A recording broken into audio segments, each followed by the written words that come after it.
waktu lihat tuh saya cium. Kalau cium baunya wangi pasti saya ambil. Oh. Makanya saya salut banget tuh semangatnya mereka.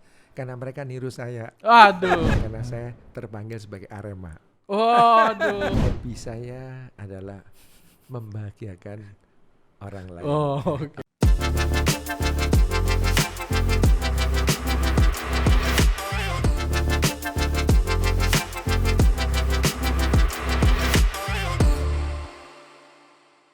Oke, hari ini spesial. Kita kedatangan bintang tamu yang saya juga bingung kenapa beliau mau datang ke sini. Dan orang ini hobinya adalah membahagiakan orang lain. Dan satu hal lagi, musik yang selalu dia dengarkan atau beliau dengarkan, bahkan kalau sudah suka, musisinya yang dia datangkan. Hari ini Pak CS datang. Pak, gimana Pak COVID Pak? Bapak nggak stres Pak? Ini stres apa gitu? Stres mau di interview. Stres mau di interview Pak ya? Setahun Pak COVID Pak. Menurut Bapak gimana nih Pak? Apa yang selama ini juga Bapak hadapi dan bagaimana melihat kondisi sekarang ini Pak? Jujur pertama kali COVID bulan-bulan Maret pas setahun yang lalu sempat stres selama 2 bulan. Wah. Sampai saya nonton film itu putar dari jam 8 sampai jam 7 pagi, film seri. Untuk membuang waktu yang sebenarnya. Kan biasanya mobile, mobile keliling ya, traveling, terus searching, mesti survei tanah lah, keluar kota, keluar negeri. Hobi saya kan traveling. Nah pas saya suruh di rumah, waduh rasanya benar-benar stres. Tapi waktu itu kita harus mencoba setelah 2 bulan saya harus gimana supaya nggak stres di rumah terus. Akhirnya udah mulai belajar masak, iseng-iseng bikin apalah ya, lihat di YouTube, lihat di internet, akhirnya saya coba ya lumayan lah. Yang sebelumnya nggak terpikirkan bahwa Bapak bikin kue. Nggak pernah. paling jagokan Pak kemarin masak apa Pak? Salmon Wellington. Salmon Wellington, Pak. Wow, itu nggak semua orang bisa loh, Pak. Betul. Itu chef khusus loh itu buat salmon itu Wellington. Paling enak. Makan itu ditemenin sama white wine. Luar biasa loh. Ternyata pandemi ini membuat orang menjadi atau menambah hobinya yang tadi nggak kepikirkan sebelumnya. Sekelas Pak CS untuk bisa memasak salmon Wellington ini luar biasa ya Pak ya? Betul. Nah pas bulan Juni saya memberanikan diri karena saya hobinya kan setir ya. Jadi saya setir Jakarta, Bali, Jakarta, setir sendiri. Setir sendiri Pak? Iya. Nggak kebayang Pak, saya aja nyetir dari kantor ke rumah aja dah, aduh kayaknya udah luar biasa Pak. Nah itu tantangan saya. Oh gitu? Ya, kalau saya bisa tantangan dan saya bisa penuhin happy-nya, mengalahkan segala macam. Stres hilang. Berarti dengan itu justru malah menghilangkan itu ya Pak ya? Setiap orang pasti punya cara ya Pak ya? Adrenalin. Terutama tes adrenalin. Jadi nyetirnya jangan biasa-biasa. Kadang-kadang sampai 200 km per jam. Kecepatan 200. Pak, 200 Pak. 200 itu benar-benar fokus loh Pak. Iya, tapi tol, luar biasa. Jadi tol dan nggak terlalu rame. Kalau rame yang membahayakan diri kita sendiri lah. Kira-kira itu lah. Justru itu yang membuat Bapak terus energik ya Pak. Betul. Saya sebagai orang muda Pak, justru mungkin harus banyak belajar dengan Bapak nih. Boleh. Oke Pak.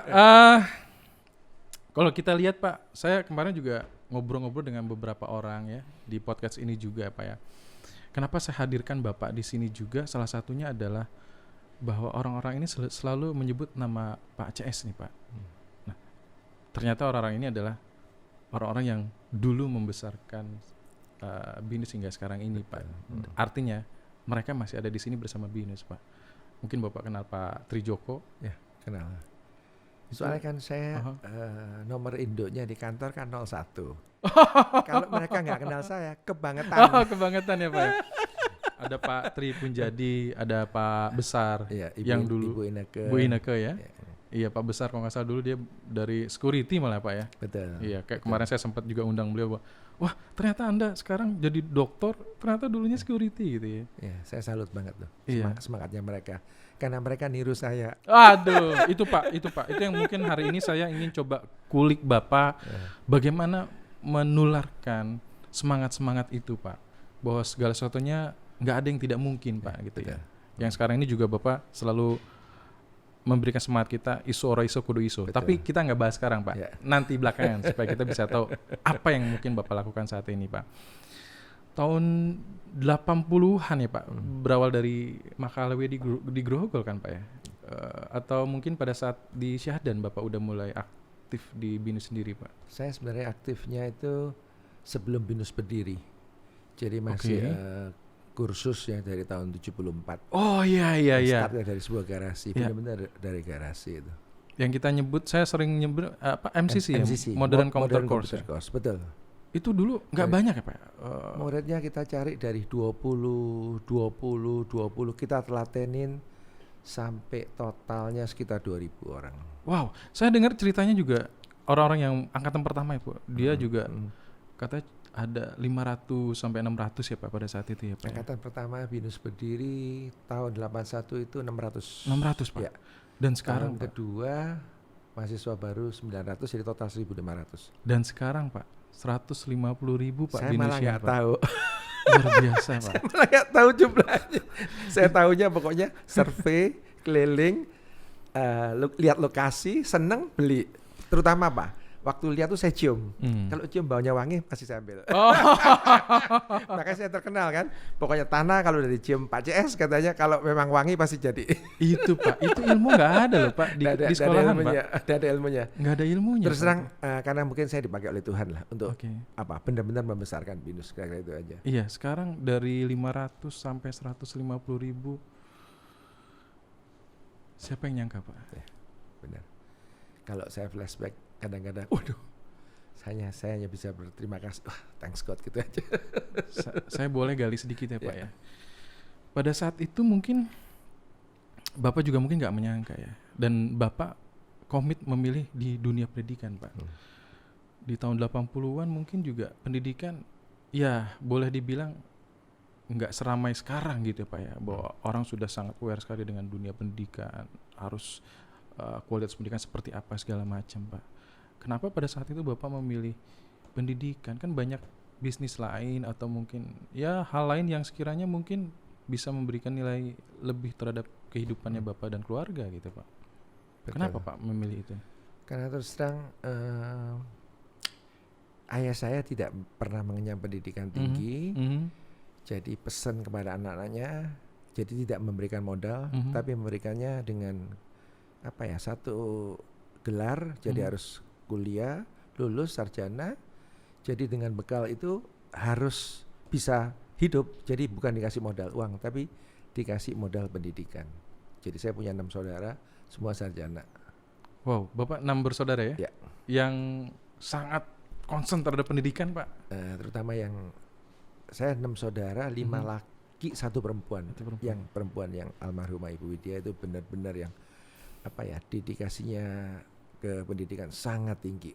Jadi karena ya memang terus terang amanah dari ayahnya gitu. Oke. Dan Bapak masuk ke dalam dunia itu dan meyakini bahwa dunia ini menjadi sesuatu yang akan baik di masa depan Pak. Betul. Buat gedein kafling di surga. Berarti ada masa di mana saya harus memberikan kebaikan di situ ya Pak ya. Tapi nggak banyak loh Pak orang seperti itu Pak. Ya. Karena mungkin panggilan sih ya. Masih panggilan. Wow. Dan kita harus mencintai pekerjaan. Apapun sebenarnya kalau kita mencintai pekerjaan kita pasti bisa sukses. Gitu ya. Ya kan banyak sekali kan.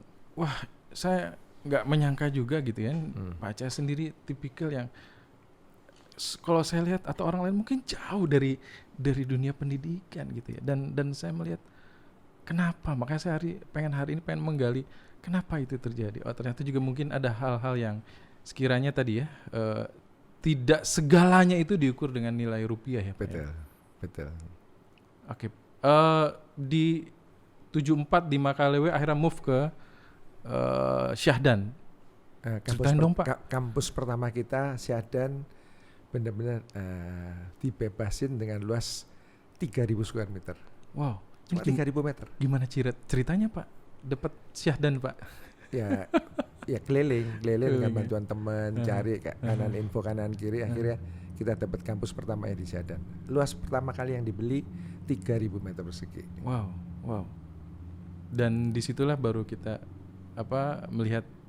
Kalau yang dari angka tadi yang 500-600 itu sudah di Syahdan atau masih di? Sebelum masuk Syahdan kan tahun 84. Kita sewa dulu. Oh, oke. Di Grogol. Oh, oke. Di Yasmi itu. Sewa di gedung Yasmi. Iya. Ya, jadi kita sewa 4 tahun di sana. Jadi kemudian 83 kita beli di Syahdan, 3.000 meter kita bangun. Jadi kuliah pertama kita pindah ini sih tahun 84. Oh, oke. Jadi sebelumnya ada sewa dulu nih ceritanya. Iya, sewa dulu. Wow, Pak. Dari situ baru pindah ke Syahdan. Nah, saya sempat waktu itu browsing ketemu dengan ada satu tulisan Pak. Ternyata yang nulis ini Pak Trijoko Pak, tentang bagaimana perjalanan dari Kiai Tapa sampai dengan ke Syahdan. Oke. Nah, ini Pak. Dan di sini juga Bapak waktu itu tahun 84, coba kamu buka deh yang ke bawah. Di situ juga Bapak sebagai Puket 1 ya Pak ya, yang diketuai pada saat itu karena ATK ketua program atau coba ke bawah terus. Struktur akademi itu pimpinan tertingginya adalah ketua. Jadi pembantunya pembantu ketua bidang 1 bidang akademis. Oke, jadi pada saat itu Ibu Widya ya sebagai direkturnya ya Pak ya. Sebagai ketuanya. Lalu pakai ketuanya ya. Lalu Bapak sempat di Puket 1 Pak ya. Pembantu ketua bidang akademis. Akademis Pak. Ya. Jadi Bapak yang ngurusin dosen gitu Pak. Betul. Wow, makanya Bapak sangat dekat sekali dengan orang-orang dengan mereka. Minimum saya tahu kompetensinya, apa yang dia ngajar, ini dari interview ngobrol. Karena itu mereka pasti mengingat saya. Ternyata Pak Ces ini orang akademis loh. Gak kebayang ngurusin akademis. Kalau nggak ingat berarti keterlaluan. Jadi, tapi nggak, saya berterima kasih mereka masih ingat. Iya, jadi Bapak dekat sekali dengan dosen-dosen itu. Betul. Bagaimana mereka mau Pak? Tantangannya apa waktu itu Pak? Pak ATK Pak, siapa sih yang kenal Pak? Banyak perguruan tinggi yang besar-besar, mungkin mereka bisa aja memilih yang namanya sudah besar kan pada saat itu gitu ya. ATK Pak, Bapak kok bisa mengajak mereka untuk bergabung Pak? Ya tinggal saya yakinin mereka dong. Kita bangun bersama, pasti satu saat ATK harus lebih besar dari perguruan tinggi yang ada di Indonesia. Apa Pak yang diyakini Pak? Bapak jual apa Pak? Nggak tahu, mungkin karena saya punya karisma kali. Itu Pak yang nggak ada ilmunya Pak. Itu yang nggak ada ilmunya Pak. Jadi kalau dia ngobrol segala macam ya mungkin terpesona gitu ya. Iya. Oh oke. Memang saya sempat tanya sih, kenapa pada saat itu mereka kan juga bekerja kan Pak, ada pekerjaan utama gitu ya di perusahaannya mereka, terus abis itu mereka mencari waktu luang untuk bisa mengajar di ATK itu sendiri. Saya sempat tanya juga kepada mereka, kenapa mereka akhirnya mau mendedikasikan dirinya pada saat itu untuk mengajar gitu ya Pak ya. Nah salah satu memang poin pentingnya itu adalah bahwa hidup ini harus memberikan makna Pak buat orang banyak katanya. Nah, dia melihat bahwa pada saat itu ATK punya semangat yang sama, Pak. Dengan mereka. Makanya mereka mau join kan. Yes, Pak. Benar ya, Pak ya? Betul. Wow. Berarti memang pada saat itu bukan bicara tentang saya punya tempat lembaga pendidikan, Anda mau bekerja atau tidak. Bukan jadi, begitu ya, jadi Pak. Jadi kita enggak treat mereka sebagai hubungan transaksional. Yes, ya. Pak. Wow. Kita kasih filosofi, kita bilang kita punya visi misi seperti ini, dan akhirnya mereka yakin, makanya mereka join dan bertahan sampai sekarang. Jadi bagaimanapun saya juga appreciate sama mereka, terus terang itu aja. Pak Tri menulisnya di blognya Pak, saya pikir dia juga merasa berterima kasih sekali Pak. Dan saat ini saya kemarin ngobrol dia masih sehat walafiat juga dan tetap mau bersama Binus untuk hingga sekarang ini Pak. Pak saya penasaran Pak, di dalam tulisannya dia juga ada Bapak Winokan Pak. Beliau di Puket 3 ya Pak ya. Apa ya? Sorry Pak, Pak Winokan itu siapa Pak? Yang mungkin juga orang belum banyak Pak Winokan itu sebenarnya seorang romo yang akhirnya lepas mungkin nggak nerusin ya, melepas sumpahnya. Akhirnya join, kebetulan teman ayah saya itu. Jadi waktu aktif di gereja sebagai romo, benar-benar teman curhat lah ya. Jadi sering ketemu, meeting bareng, langgedein partainya dan sebagainya. Tapi kemudian kita bantu Pak Winokan untuk join di BINUS, join di ATK ya, sebelum BINUS kira-kira itu. Iya, mungkin nggak banyak orang yang kenal beliau ya Pak ya, untuk hal itu. Banyak. Orang sangat baik, makanya cocok kan di bidang kemahasiswaan kan. Iya Pak. Soalnya kalau sampai orangnya yang keras, apa kan bisa benturan tuh. Ya, betul kan? Pak, saya penasaran sama dulu kan namanya ATK ya Pak ya. Terus bergerak dengan sekolah tinggi segala macam. Cuman yang mau saya highlight sendiri kan ya saya beberapa pernah dengar juga bahwa filosofi dari nama Bina Nusantara itu sendiri Pak. Apakah memang itu bukan hanya sekedar nama, tetapi memang ada semangat bagaimana kita ingin memberikan dampak dan memberikan nilai manfaat buat masyarakat gitu Pak. Ya, pendiri BINUS memberikan nama Bina Nusantara. Jadi memang dia punya visi yang jauh, punya pandangan yang jauh, harus bisa membina seluruh Nusantara. Pada saat itu. Iya. Tapi saya sebagai lihat tuh, gimana caranya, nggak tahu. Tapi ternyata sekarang nama itu cocok lah gitu ya. Memang kita harus ya membina Nusantara kan. Iya. Buktinya sekarang BINUS ada di luar Jakarta, ada di Bandung, Malang, Semarang, kemudian Makassar juga kita udah ada satu lahan lokasi. Saya pikir itu juga mungkin salah satu trigger orang untuk melihat ini bukan hanya sekedar nama, tapi ada roh yang mungkin orang melihatnya Bina Nusantara. Betul. Dengan semangat membina Nusantara. Itu yang mungkin juga kalau saya lihat seperti itu ya Pak ya. Dan saya yakin juga itu ibarat gini, nama itu kalau hanya sekedar nama kan apalah gitu ya Pak ya, nggak ada artinya. Tapi kalau nama itu diberikan roh, saya pikir akan berbeda ceritanya ya Pak ya. Pak, saya mungkin mau sedikit ke belakang sedikit ya Pak ya. Pak, saya selalu dapat cerita Bapak ini berasal dari roti Pak gitu. Maksudnya apa nih Pak? Saya lihat jadi malu. Ini saya selalu mendapatkan cerita bahwa disinilah titik hidupnya Pak CS dengan roti ini. Bapak dulu tukang roti Pak? Sebenarnya bukan tukang roti. Oh bukan ya. Jadi saya lahir di Malang, lulus SMP, saya harus pindah Jakarta. Ya. Jadi waktu pindah Jakarta, oleh orang tua saya nggak dikasih uang. Tapi dikasihnya roti, sekoteng dan lain-lain. Di mana saya harus bisa titipin di toko di waktu itu ada di Pasar Baru, di Senen, di Glodok. Nah setiap minggu saya monitor. Kalau laku ya saya ambil uangnya gitu. Jadi seolah-olah kalau saya dikirimin senilai 100.000, kalau saya titipin bisa laku, semuanya habis mungkin dapat 200.000 barang, kira-kira gitu. Nah di situ saya belajar banyak. Gimana cara, jadi orang tua saya udah menempa saya untuk sebagai entrepreneur kan, kalau kamu mau nikmatin hidup, mau hidup enak, atau waktu itu SMA yang bisa nonton, bisa kamu jualan. Kalau nggak itu kamu makan roti tiap hari. Jadi nanti laporan gimana Pak gitu ya? Oh roti habis tapi Bapak makanin semua dong? Enggak. Maksudnya orang tua saya nggak monitor. Jadi pokoknya dikirimin senilai itu, kalau saya bisa habisin, nah, saya bisa dapat 2 kalinya. Jadi orang tua akan ngirimin misalkan 100.000 rupiah. Kalau saya titipin habis bisa aja dapat. Titipin kemana Pak? Di toko ya, makan, jual makanan di Pasar Baru, di Senen, di Glodok gitu. Waduh, ini anak Pasar Baru nih. Bukan. Kebetulan toko yang sana. Toko yang baru ya.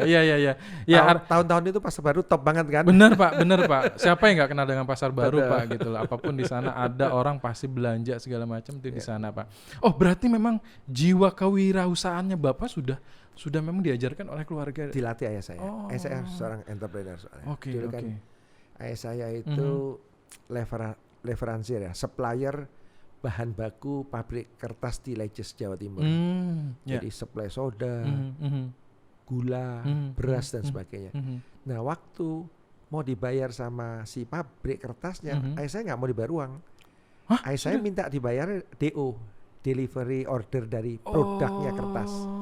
Jadi supply untung, terimanya barang hasil produksi pabrik kertas Lecesnya, buku atau kertas sebagainya itu dapat untung lagi kan. Wah, itu nggak kepikiran loh orang seperti itu loh. Taunya orang hanya jual dapat uang kan, jual Ya. dapat uang gitu Jadi ya. terus terang saya pinternya menjadi entrepreneur ya nurun ayah saya. Oh, oke. Ya, berawal di sini saya sebenarnya mau bercerita tentang Malang, Pak. Ya, saat ini kan kita melihat bahwa BINUS Bapak dan bersama pimpinan lainnya memutuskan untuk bisa di Malang. Bagaimana memberikan kontribusi, dan Bapak sebagai putra Malang ya. Kenapa Pak? Apa merasa bertanggung jawab atau ingin kembali ke Malang? Nah, karena saya terpanggil sebagai Arema. Waduh. Arek Malang yang sukses di Jakarta membesarkan BINUS, jadi saya harus bisa membesarkan Kota Malang Apa dan yang sekitarnya. melatar belakangi Bapak, Pak? Pak, banyak kota-kota lain, Pak. Iya, sebenarnya gini, kita juga ingin berkembangin kota lain, tapi khusus desain arsitek bangunan kampusnya harus yang benar-benar wow di Malang. Kira-kira itu. Apa yang akhirnya Bapak melihat bahwa Malang ini, ya saya harus memberikan dampak di Malang, masyarakatnya, bicara tentang pendidikan. Lalu apa hal yang mungkin juga Bapak ingin kembangkan juga di Malang? Jadi kebetulan kan arsitek BINUS yang mendesain beberapa gedung BINUS, kebanyakan itu berasal dari Malang juga. Itu teman sekolah saya gitu. Ya benar-benar area-area Malang. Betul. Ya Pak. Makanya itu, ayo, kebetulan dia seorang maestro juga kan. Okay. Salah satu desainnya yang saat ini cukup terkenal itu hotel di Apurva Kempinski Bali ya. Cukup bagus banget kan desain. Nah itu kira-kira, jadi saya ajak Pak Budiman, ayo kita bangun Malang, kita bikin kampusnya yang wow gitu, yang amaze. Ini penting nih buat orang-orang Malang ya. Pak CS putra Malang, dan harusnya juga para pejabat di Malang harus mengenal Pak CS lebih jauh lagi nih. Kebetulan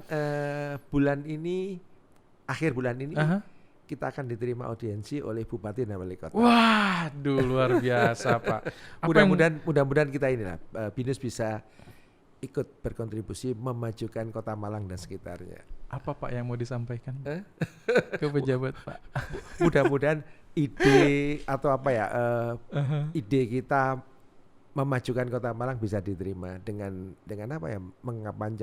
mengkampanyekan wisata atau perlu bantuan yang ada hubungannya dengan IT, ya kita akan support penuh. Waduh, luar biasa Pak. Saya beberapa kali memang, saya bukan orang Malang ya. Semenjak saya juga terlibat juga dalam project-project Pak CS gitu kan. Karena saya biasanya selalu kalau Pak CS sudah ngomong bangun, saya siap-siap cari batunya Pak. Karena pasti ada groundbreaking peletakan batu pertama Pak. Dan di Malang saya terus terang belum mengenal pada saat itu ya. 2-3 tahun belakangan lah saya akhirnya mengenal tentang Malang itu sendiri. Dan saya pikir memang potensinya luar biasa. Betul. Pak, di Malang itu sendiri Pak. Mesti sering-sering ke sana, makanannya enak. Waduh. Ada satu sebenarnya makanan favorit saya Pak. Angsle Pak, angsle. Angsle sama cuimi ya. Cuimi ya Pak ya, betul ya Pak. Tapi memang Bapak melihat bahwa gini,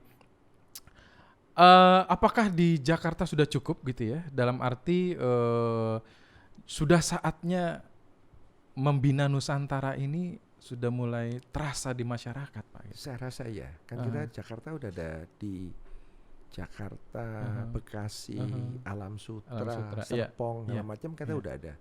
Jadi waktunya saat ini adalah kita masuk ke luar Jakarta. Kita Bandung udah, Malang udah, kita lagi bangun di Semarang. Jadi akan operation Juni tahun 2022. Wow. Nah setelah itu Makassar dan kota-kota lain. Wah ini Pak, gimana Pak Bapak punya semangat harus di usia Bapak yang mungkin perlu gitu ya, tetapi mau untuk bisa yang paling pertama maju kan Bapak, terutama untuk mencari lokasi atau lahan, dan itu kan mungkin tidak mudah Pak. Dan ya kebayang Pak, Bapak menemukan lokasi gitu ya, dan lokasi itu potensinya ke depan tuh selalu terjadi luar biasa, Pak. Bagaimana Bapak melihat itu dan akhirnya ini menjadi opportunity buat BINUSnya sendiri, Pak? Saya terus terang suka mengembangkan. Kenapa? Kita tuh mempunyai di BINUS tuh direktur itu pada semangatnya tinggi dan mereka benar-benar apa ya, kerjanya tuh udah no limits gitu. Jadi karena itu ya kalau saya berhenti, saya stop kan mereka akan ikut berhenti kan. Makanya saya aja harus semangat terus. Ya dia harus ikut dong. Kalau nggak ikut ya berarti ketinggalan kereta atau pindah gerbong. betul. Nah, akhirnya Pak, kenapa Bapak bisa punya feeling ya bahwa ini lokasi bagus nih buat pendidikan terutama ya. Artinya mungkin kan bicaranya Bapak melihat bahwa kota ini apakah punya potensi, perlu dikembangkan pendidikannya, dan akhirnya Bapak melihat hal itu juga. Bahkan lokasi, Pak, menemukan lokasi dengan deal dengan orang yang mempunyai lokasi itu kan tidak semua orang punya kemampuan itu, Pak. Bagaimana Bapak punya kemampuan feeling bahwa ini bagus nih. Jadi waktu saya dapat satu lokasi, biasanya saya itu selama 5-7 hari berturut-turut tuh muterin ke sini dari mana itu sampai kayaknya udah cocok nih. Kalau nggak cocok ya saya tinggalin gitu. Tapi yang saya ini ya kemungkinan besar inilah lokasi itu saya dapetin karena pertama saya dapat info dari kawan, dari networking lah. Tapi kebanyakan yang saya dapat tuh orang-orang yang apa ya, memang punya jiwa yang untuk membantu. Ayo join di developer saya, kita bangun developernya untuk supaya lebih rame, lebih maju. Makanya dia menunjuk BINUS untuk join di tempat dia, kira-kira itu. Iya, termasuk yang di Semarang terakhir ya Pak ya. Iya. Saya ketemu pagi, sorenya langsung shake hand. Saya juga bingung. Waktu di Malang juga kurang lebih seperti menemukan di daerah Araya kalau nggak salah. Sama. Itu dikenalin oleh teman juga. Teman baik saya mengenalkan, ya ketemu 2-3 kali langsung deal juga gitu. Gimana caranya Pak punya teman-teman yang ya punya semangat yang sama? Ya kalau bicara tentang BINUS karena saya nggak pernah milih-milih berteman kepada saya mesti milih ke level yang tinggi, yang kaya gitu enggak. Saya orang susah pun saya kalau mau orangnya baik ya ayo berteman, masa makan bareng, pergi bareng, kira-kira itu. Ya kan memaintain pertemanan itu kan kalau sifatnya kalau lagi butuh aja baru ketemu kan. Saya punya prinsip gini. Sebelum join kita harus bisa makan bareng. Kalau sesudah join pun kita harus bisa makan bareng. Itu kalau sudah join nggak mau makan bareng mendingan nggak usah. Itu dalam loh Pak filosofinya Pak. Artinya Pak, kalau saya lihat di sini apa yang Bapak lakukan ini. Jadi hatinya harus tulus baik lah kalau mau berteman sama betul, saya. Pak. Jangan mempunyai ada udang di balik batu, mendingan nggak usah. Iya Pak, betul Pak. Dan artinya Pak, Bapak kan harus mengorbankan waktu dan tenaga Pak. Dan tidak semua orang bisa mau merelakan waktunya dan tenaganya untuk hanya sekedar makan bareng, yang sebenarnya itu punya makna yang besar untuk keberlanjutan pertemanan gitu kan. 95% ya saya makan dengan teman atau siapapun juga saya yang bayar. Karena saya punya filosofi, makin kamu bisa mentraktir orang itu menunjukkan bahwa kesuksesan kamu adalah itu. Waduh. Jadi tinggi kan? Dan membuat orang bahagia itu penting Pak. Membuat orang bahagia itu pernah penting. saya ajak join makan kan? Kalau sama Pak Ces hati-hati ya. Jangan sampai makanan tersisa. Makanan tersisa nggak diajak lagi. Jadi buat saya pesen makanan apapun juga, sebanyak-banyak apapun juga, berapa mahal pun saya tapi harus habis. Saya belajar Pak dari yang Bapak tadi sampaikan, pertemanan gitu ya. Seberapa penting Pak pertemanan itu Pak? Artinya nggak bisa pertemanan itu hanya sekedar transaksional kan Pak ya. Justru harus di-maintain terus segala macam. Bagaimana, apakah memang akhirnya BINUS sebesar ini juga salah satunya adalah bagaimana kita membangun pertemanan sehingga semua orang akhirnya merasakan bahwa ini teman yang baik buat kita semua gitu loh. Jadi kan kayak misalkan employee ya, semua manajer employee di BINUS, kita tuh punya kasih ke mereka bahwa BINUS adalah rumah kedua mereka. Itu aja. Kalau mereka menjadikan rumah kedua kan mereka akan berusaha bekerja dengan semangat mati-matian untuk makin membesarkan BINUS. Nah, kira-kira itu. Oke. Nah, saya melihat juga kebetulan saya juga 20 tahun Pak bergabung di BINUS ya gitu ya. Yang membuat saya juga komit terhadap dunia pendidikan itu sendiri, BINUS itu sendiri adalah salah satunya ya pendidikan itu sendiri dan semangat bagaimana kita bisa memberikan nilai manfaat buat orang banyak gitu Pak ya. Tapi di dalamnya pun saya melihat bahwa ada semangat yang tadi Bapak ceritakan tadi, bahwa di awal Pak Yosef mengajarkan ke anak-anaknya seperti itu, dan itu juga ditularkan Pak. Tidak hanya dalam lingkungan keluarga, tetapi juga bahwa semua yang terlibat di dalam BINUS sendiri ya keluarga, dan akhirnya semangat itu terus ditularkan Pak gitu. Ya, dan menggurita. Memang kita menganggap mereka adalah BINUSian family ya. Jadi kesulitan apapun, ada sakit misalkan, kalau kita bisa bantu ya kita akan bantu.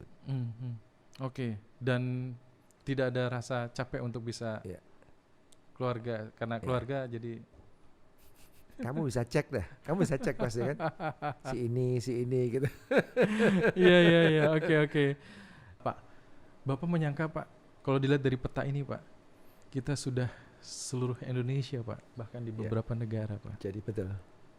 Artinya apa yang Bapak di awal di tahun 74, 80 membina Nusantara, Pak sudah sampai seluruh Nusantara Pak. Jujur waktu tahun 74 saya nggak pernah ngebayang ini.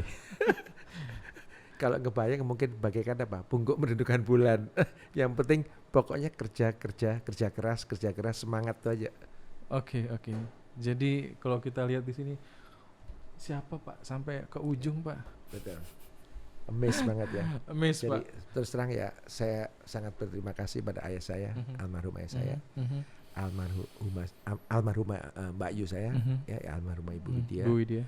Itu yang memberikan fondasi BINUS dengan kuat. Jadi waktu itu fondasinya misalkan bisa bangun untuk 20 lantai. Nah sekarang kita udah bangun 12 lantai. Jadi kita masih ada tugas untuk menaikkan sampai 8 lantai lagi, kalau filosofinya seperti itu. Iya, saya belajar juga dari BINUS bagaimana menghargai Pak ya orang tua, dan juga orang-orang yang memberikan apresiasi terhadap BINUS hingga saat ini ya. Tahun 2000 saya bergabung Pak. Pada saat itu kan 2000 juga, kalau tidak salah Pak Yosef meninggal ya Pak ya. 2001 ya.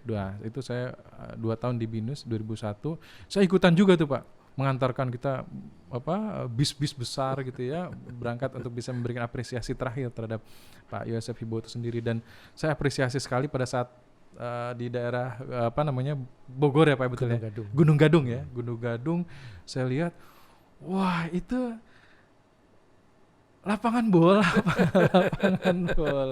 Artinya saya melihat bahwa ya tempat terakhirnya beliau itu sudah sangat disiapkan oleh keluarga, dan ingin memberikan yang terbaik yang terakhir diberikan gitu loh Pak. Sebenarnya kita nggak siapin mendadak kan, meninggalnya juga mendadak. Waktu itu sebelum meninggal beliau bercerita kalau papi meninggal pengen dikuburin di gunung. Oh oke. Nah, jadi waktu kita survei keliling ke Gunung Gadung itu baru develop yang sebelah bawah aja, yang atas belum. Wah gimana cara nguasain yang atas? Saya tinggal bilang ukur gitu. Begitu diukur hasilnya ini ada 5.000 meter, saya beli semua. Loh, orang saya lihat loh anak-anak masih pada main bola Pak. Artinya memang ya sekaligus juga memberikan nilai tambah buat masyarakat di sana gitu ya. Tapi saya melihat bahwa apresiasi yang luar biasa, yang sekiranya justru nilai-nilai itulah Pak yang saya pikir ini tertanam terus di BINUS gitu ya, selalu memberikan apresiasi kepada orang-orang yang memang telah mendedikasikan dirinya gitu ya, baik kepada BINUS maupun kepada masyarakat itu sendiri sih Pak. Nah itu yang mungkin saya juga tahu nggak, selalu kalau beliau bercerita mending mahal bisa beli, paham maksudnya? Oke. Daripada murah nggak bisa beli, mending mahal bisa beli. Makanya gimana cara beli mahal tuh, kita effort mampu untuk membelinya. Ya kerja yang keras, kerja yang rajin supaya bisa sukses. Wah, itu dalam Pak. Betul. Itu dalam loh Pak. Betul. Saya berpikir itu justru jadi motivasi Pak gitu ya, memberikan Motivasi bahwa buat saya terutama, Iya, gimana cara saya mau beli sesuatu misalkan, gimana cara mencapai, kerja yang rajin, kerja yang keras gitu. tapi saya berpikir gitu ya, begitu saya sempat berpikir yang Bapak barusan tadi, oh benar juga ya, artinya apa? Ya kerja keras yang kita lakukan supaya kita bisa mendapatkan yang terbaik yang mungkin kita bisa dapatkan dan memberikan nilai manfaat juga buat orang lain, dan disitulah yang kita bisa lakukan ya Pak ya. Betul. Pak, ya kita coba melihat ya kondisi sekarang juga BINUS sudah sebesar ini gitu ya Pak ya. Dan tentunya juga ini saya nggak tahu Bapak bisa mendapatkan ide-ide dari mana dan lain sebagainya gitu Pak ya. Kalau kita coba lihat gedungnya BINUS gitu ya. Ini justru saya melihatnya bahwa coba gedungnya BINUS salah satunya adalah gedung-gedung BINUS itu kalau saya lihat Pak, itu unik-unik Pak. Bagaimana Bapak bisa berpikir bahwa pendidikan itu harus out of the box Pak? Bicara tentang fisik ya Pak ya. Jadi ceritanya gini, student supaya suka datang ke kampus, kampusnya pertama harus nyaman kan. Kalau sekarang kita lengkapi dengan wifi yang kencang gitu ya, bentuk bangunannya yang oke, ada eskalator, ada lift. Nah itu yang kita harus pelajarin gimana cara menciptakan itu supaya apa? Student mau datang ke kantor, mau datang ke kampus karena dia lihat suka dengan bangunannya, suasananya dan sebagainya. Kira-kira itu. Kebetulan saya juga berterima kasih karena kita selalu kan menunjuk Pak Budiman dari PT TCM untuk mendesain kan. Nah desainnya dia tuh unik apa? Dia nggak sebagai seorang arsitek, dia nggak pernah copy paste loh. Ya. Proyek 1, kedua, ketiga, keempat tuh nggak pernah copy paste. Coba perhatiin dari kampus yang dia desain dari awal sampai saat ini, nggak ada yang mirip kan. Malah yang di Semarang ada nggak? Nggak ada. Belum ada yang Semarang. itu ya pasti ini masalah ada latar belakang yang akhirnya berpikirnya Bapak gitu bahwa salah satunya harus tadi yang Bapak sampaikan itu sendiri. Karena saya senang ini, kebetulan saya senang desain kan. Jadi saya pokoknya kalau desain kampusnya harus ikonik, cukup menarik, terus orang mudah gitu, amazed. Justru saya melihatnya begini Pak, setiap gedung itu kan mempunyai satu keunikan tersendiri Pak. Betul. Mungkin kalau saya agak perdalam sedikit Pak ya, saya yakin di sini juga ada ada budaya Pak yang juga ditanamkan oleh BINUS gitu ya. Artinya Pak, dengan adanya gedung yang Bapak pikirkan dengan kreatif supaya kita bisa bekerja dengan enak, sekolah atau kuliah juga memberikan sesuatu yang akhirnya orang bisa lebih kreatif Pak. Itu kan bukan sesuatu hal yang kalau budayanya kita itu tidak ke sana nggak akan terjadi Pak. Di gedung kan hanya gedung Pak. Tapi Pak. akademiknya juga kita kuatin. Buktinya kita saat ini kan BINUS sudah masuk ranking 800 besar dunia di Asia nomor 200-an, di Indonesia nomor 1 malah. Iya betul. Perguruan tinggi swasta terbaik kan. Artinya kan Bapak berpikir bahwa ya gedung harus bisa mendorong itu dan itu akan dijadikan sebagai budaya. Sebagai student bangga kan, akademiknya bagus, kampusnya bagus, kan udah kayak double jackpot gitu. Iya kan berarti kan di situ juga menggambarkan bahwa gini Pak. Kita energik, kita kreatif, inovasi. Betul. Nah orang melihat secara icon ini kan sesuatu, wah ini berbeda. Orang udah melihat hal seperti itu. Dan itu Pak CS mau memikirkan sampai ke sana Pak. Kalau hanya sekedar gedung kan, ya udah gedung aja selesai gitu kan. Bagaimana supaya orang yang penting tidak kepanasan, kehujanan, nyaman, dengan bentuk yang mungkin tidak terlalu kompleks. Kalau gini kan Bapak waktu tenaga pun juga harus memikirkan itu. Tahu. Bikin kayak gitu jauh lebih mahal. Kan saya bilang mending mahal kita bisa effort menciptakan kan daripada murah nggak bisa bangun. Betul nggak? Ya, tapi justru itu Pak. Filosofi itu yang selalu saya pakai. Iya Pak, pasti. Tapi justru itu Pak yang akhirnya BINUS mungkin bisa sebesar ini Pak. Kalau mungkin tidak berpikir seperti itu mungkin nggak akan terjadi Pak. Gitu. Ya itu artinya apa? Pembelajarannya adalah bahwa apa yang kita lakukan berpikir secara liar gitu ya. Harapannya adalah kita yakini bahwa itu juga. Karena saya suka mikirnya tuh out of the box. Itu Pak yang menarik Pak. Saya hanya berpikir begini Pak ya. Semangat Bapak ini harusnya terus diceritakan oleh orang lain, dan juga tentunya semangat ini cara berpikirnya Bapak. Kita yakin bahwa ini harus ada yang meng-copy paste gitu Pak ya. Ya kita kan terus berkembang gitu Pak. Enggak hanya sekedar sampai saat ini saja gitu Pak. Bagaimana Bapak menyiapi generasi-generasi Bapak yang pada akhirnya nanti apa yang Bapak lakukan sekarang ini tentunya kan kita udah siapin future leader buat menggantikan orang-orang jadi orang-orang yang udah menduduki posisi yang tinggi saat ini. Saya kasih mainan baru, tantangan baru. Oh gitu. Nah, kursi mereka harus saya berikan ke yang di bawahnya, dan sekarang kita lagi grooming mereka. Wow, Bapak sempat lihat ruangan ini kan ya Pak ya, bahwa ini ruangan yang mungkin Bapak udah berapa lama Pak nggak ke Syahdan? Saya nggak pernah kesini mungkin udah 8 tahun. 8 tahun ya Pak ya. Aduh Pak, saya di sini sudah 20 tahun Pak gitu. Jadi kaget waktu saya masuk ruangan ini, benar-benar kaget, amazed loh. Kok beda banget. Saya sengaja Pak untuk Bapak melihat sejarah BINUS ada di sini ya Pak ya. Ternyata udah ke copy juga kan. Iya, nah itu Pak, saya mau nyambung ke yang pertanyaan Bapak pernyataan Bapak tadi gitu ya. Bahwa dari Bapak menyiapkan future leader dengan pengembangan yang terjadi Pak. Dan Bapak dan manajemen juga ya, juga memikirkan Pak, kita ini yang di lapangan diberikan ruangan, diberikan fasilitas sehingga kita bisa berpikir secara kreatif Pak. Betul. Dan kami semua sangat berterima kasih Pak kepada yayasan dalam hal ini, bahwa kami ini orang milenials Pak, Gen Z yang mungkin kerja pinginnya seperti halnya di kafe, suasananya gitu ya Pak. Udah ya. ada kan? Kursinya gitu. Dan ini Pak terjadi Pak. Terjadi. Iya, dan terjadi. Dan saya yakin itu tadi Pak, bahwa semangat yang terjadi dari fisik gedung di dalamnya pun juga dipikirkan Pak untuk hal itu. Kita punya smart class juga. Betul Pak. Kaitannya dengan kelas dan lain sebagainya gitu Pak. Dan ya kita berharap generasi-generasi muda itu juga bahwa semangat itu ada dan dipikirkan gitu ya Pak ya. Jadi joinlah di BINUS.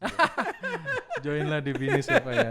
Ya kita berharap bahwa semangat membina Nusantaranya itu ya Pak ya, yang harusnya ditularkan ya Pak ya. Kan sekarang BINUS kan coba untuk mencanangkan tentang empowering ya Pak ya, fostering and empowering gitu ya. Ya di satu sisi bahwa semangat ini juga harusnya bisa memberikan orang lain juga melakukan yang sama ya Pak. Ya. Alumni juga banyak yang sukses kan? Iya Pak. Ya. Itu salah satunya tuh Tokopedia kan mau go public di New York sama Gojek kalau nggak salah 500 triliun apa. Saya nggak tahu nolnya berapa tuh. Iya. Artinya semangat itu yang kita pikir bahwa wah ternyata ini luar biasa gitu. Bahkan mungkin nilai-nilai yang dibangun oleh BINUS ini juga terlihat lah gitu ya. Bukannya sekedar kita memberikan pendidikan gitu. Justru membangun nilai-nilai itu yang harus kita lakukan. Wow, Pak, ini saya banyak hal yang mungkin kita harus obrolin lebih banyak lagi nih, Pak. Bapak keseharian ngapain sih, Pak? Seharian. Sampai punya banyak waktu untuk memikirkan hal-hal seperti ini, Jadi Pak. intinya gini, intinya saya bekerja itu misalkan harus keluar kota. Kalau seumur saya mungkin males kan mungkin gitu kan. Iya. Tapi kalau saya enggak, saya punya moto holy work. Holiday and working. Oke, holy work ya Pak ya. Holiday and working. Oke. Itu yang selalu tanamkan Pak. Ya, yang saya tanamin. Termasuk ke teman-teman, mau ikut enggak? Ayo. Tapi justru disitulah dengan gayanya Pak CS yang seperti itu justru. Ya, jadi bukan tugas ya. Oh, tugas mesti ke sana. Nanti ngapain enggak? Ikut saya holy work. Holiday and working. Itu gitu ya Pak ya. Iya. Dan saya pikir juga memang harus seperti itu sih Pak ya. Kita bicara tentang kita tidak bisa bicara lagi tentang bekerja, tapi bicaranya berkarya. Ya, betul. Karena disinilah karya kita bisa teraktualisasi gitu ya Pak ya. Nah untuk hal itu, Pak, Bapak ini apa sih Pak yang Bapak cari lagi Pak? Menurut Bapak arti hidup ini seperti apa? Semuanya sudah ada, mimpi-mimpi Bapak. Hobi saya adalah membahagiakan orang lain, orang-orang sekitar saya, orang-orang pokoknya dekat atau pokoknya di BINUS saya bikin happy, berbagi happy lah gitu. Itu yang akhirnya Bapak happy juga Pak. Betul. Karena nggak mudah Pak membuat happy orang banyak Betul. Pak. Setuju saya. Iya kan? Saya flashback sedikit Pak ya. Dulu Bapak juga pernah cerita mungkin ya, ada orang yang merasa bahwa di BINUS tidak ada masa depan Pak. Betul. Bagaimana Pak Bapak pada saat itu? Itu yang maju saya. Waktu dia teman kuliah saya join di BINUS dan dia bilang, waduh karirnya nggak jelas, masa depannya nggak ada, madesu bilangnya, masa depan suram. Iya. Tapi saya akuin, memang benar. Baru tahun pertama ya, belum setahun malah join 6 bulan. Akhirnya itu yang memacu saya, gimana suatu saat saya akan buktikan bahwa apa yang dia katakan dia akan menyesal. Wah. Sebenarnya itu yang membuat saya semangat, membakar semangat saya. Ayo. Kira-kira itu. Ada satu hal lagi Pak yang pada akhirnya Bapak melihat ini menjadi titik baliknya Bapak dan BINUSnya sendiri Pak. Bapak ingat tahun 2004 Pak? Sempat kejadian yang luar biasa BINUS Pak. Betul. Cerita sedikit Pak. Yang itu ya kita dituntut ya, padahal kita nggak salah ya. Ya memang pada saat itu gimana cara, kalau saya waktu itu kan ada suatu challenge, terus tantangannya. Kita punya masalah, kalau saya harus bisa mencari jalan keluar dari masalah tersebut. Gimana supaya kita bisa keluar, itu aja. Dengan effort apapun juga. Akhirnya berhasil. Iya, saya juga sempat 2004 ya. Betul. Masih saya di BINUS juga, memang pada saat itu waduh, apalagi kebetulan dengan selalu berhubungan dengan media segala macam. Wah, bagaimana nih BINUS nanti ke depan segala macam gitu ya. Dan ada kita waktu itu berjuang bersama ya Pak ya. Tapi saya percaya itu semua rencana Tuhan. Karena apa? Tuhan memberikan cobaan yang begitu berat, dan kalau kita bisa berhasil melewatin, kita akan makin sukses. Itu saya percaya itu. Dan filosofi Bapak, iso ora iso kudu iso. Kudu iso. Saya mau nyambungin ke sana Pak. Pada Pada saat itu iso ora iso kudu iso itu akhirnya menjadi satu semangatnya Bapak. Bahkan sekarang Bapak selalu menularkan kepada kita semua. Bahkan iso ora iso kudu iso Pak. Seluruh pimpinan ya. Seluruh pimpinan di BINUSian ya. Pak, Gimana caranya pokoknya harus bisa. Makna apa yang ingin disampaikan dari iso ora iso itu? Kalau mau sukses, kalau mau tambah besar ya harus jangan pernah menyerah lah, intinya itu aja. Apapun pasti bisa Pak. Tidak ada yang tidak mungkin katanya. Tidak ada yang tidak mungkin. Oke, Bapak percaya? Sangat percaya dong. Tidak ada sesuatu yang mustahil. Oke, berarti artinya apa? Orang yang besar, ada statement seperti ini ya orang yang bijak mengatakan bahwa orang yang besar itu membesarkan yang kecil Pak. Bukan orang yang besar, justru dia di tempat yang besar Pak. Bagaimana Bapak melihat itu? Jadi gini, kalau dikasih suatu tantangan, pekerjaan, tugas, jangan belum nggak bisa. Kalau nggak bisa akhirnya kan nggak cocok berarti kerja di BINUS. Intinya itu aja. Kalau Anda mau sukses, ya Anda harus bisa lakuin tugas itu sampai beres, sampai selesai. Ya kan, itu satu cobaan, tantangan buat mereka kan. Kalau mereka bisa lewatin, dia akan naik ke posisi lebih lanjut. Oke. Ya akhirnya kan ya orang kan melihatnya kalau sekarang kan ya BINUS sudah besar gitu ya. Apa-apa BINUS, wah jelas aja BINUS sudah besar. Tapi kan di balik itu orang nggak banyak tahu Pak.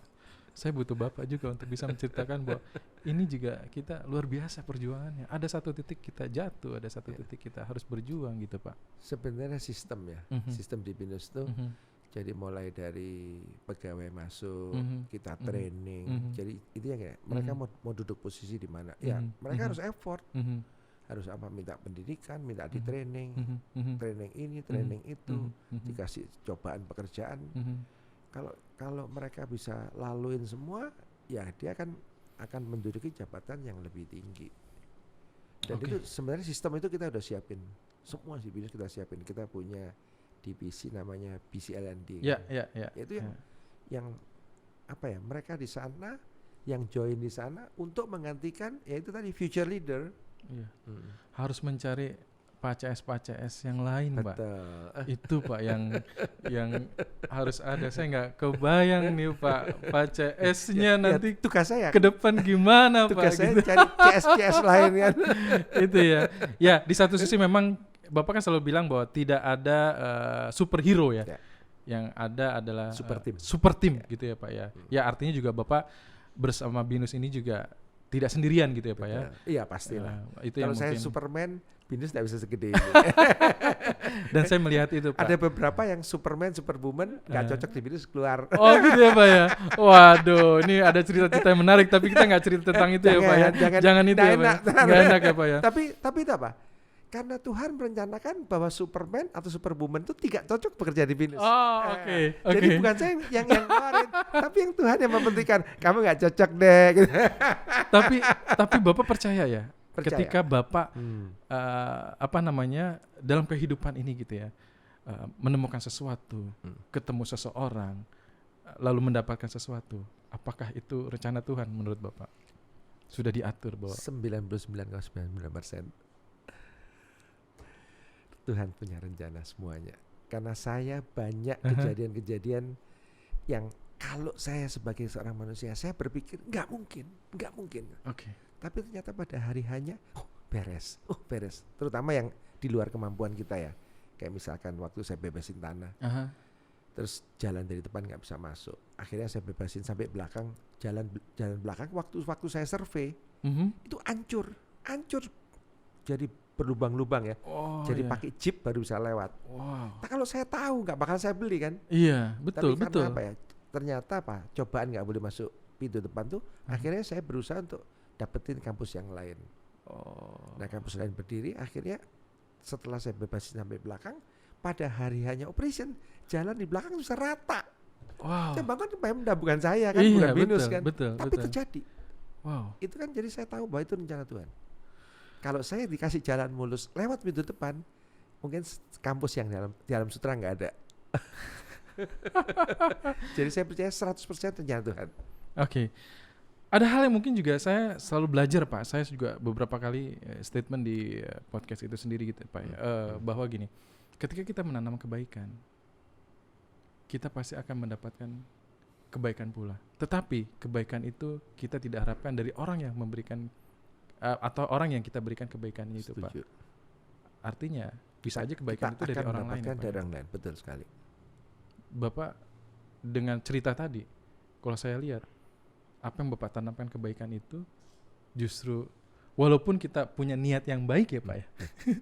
Tetapi orang tidak melihat itu ya Pak. Tapi ada orang lain yang melihat niatnya Bapak walaupun dia bukan orang yang Bapak berikan kebaikannya gitu ya Pak ya. Betul. Itu sering terjadi Pak. Sering terjadi. Ya. Artinya bahwa Bapak percaya bahwa bahkan memberikan kebaikan atau kebahagiaan orang lain itu menjadi satu hobi buat Bapak. Nggak enak ngomongnya. Nggak enak ya Pak.